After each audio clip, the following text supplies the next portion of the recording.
Labas iespējas tajās startēt. Emīlam jau ir skaidra loma jaunajā vienībā. Es būšu viens no, pēdējais vai pirmspēdējais līdaut ievilcējs, kas man ļoti patīk un man ļoti padodās. Es pats arī ar tādu mērķi meklēju komandu. Pēc treniņiem Latvijā Emīls jau devies uz Spānijas pilsētu Žironu, kur trenējas un dzīvo kopā ar Kristinu Elandu. Pasaules tūres sezona janvāra izskaņā sāksies Austrālijā.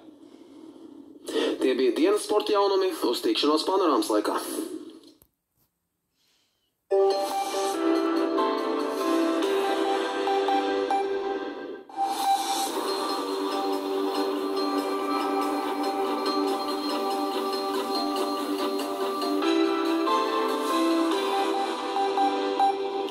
Labvakar laika ziņās.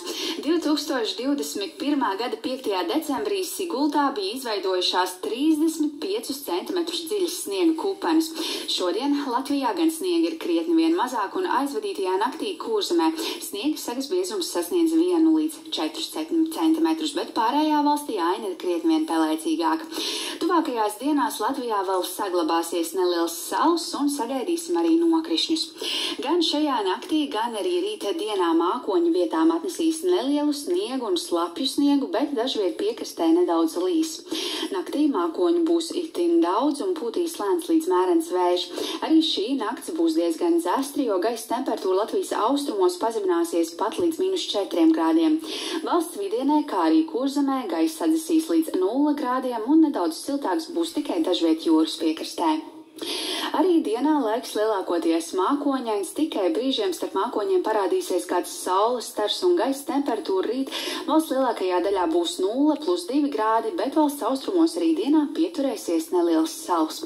Un autovadītājiem kā naktī, tā arī dienā jārēķinās, ka atsevišķu ceļu posmi būs slideni, tādēļ pie stūres jābūt uzmanīgiem.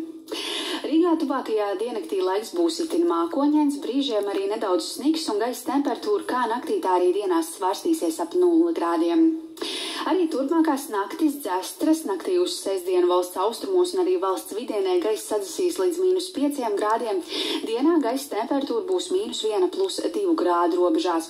Sestdien arī lielākoties mākoņains laiks, vietām nelieli nokrišņi un tāpat arī svētdien. Vienīgi svētdien gaisa temperatūra pavisam nedaudz paaugstināsies. Naktī nebūs vēsāks par -1 grādu, bet dienā nu jau visā valstī gaisa temperatūra pakāpsies virs 0 grādu atzīmes. Šobrīd laika ziņās tas viss un uz tikšanos atkal vēlāk.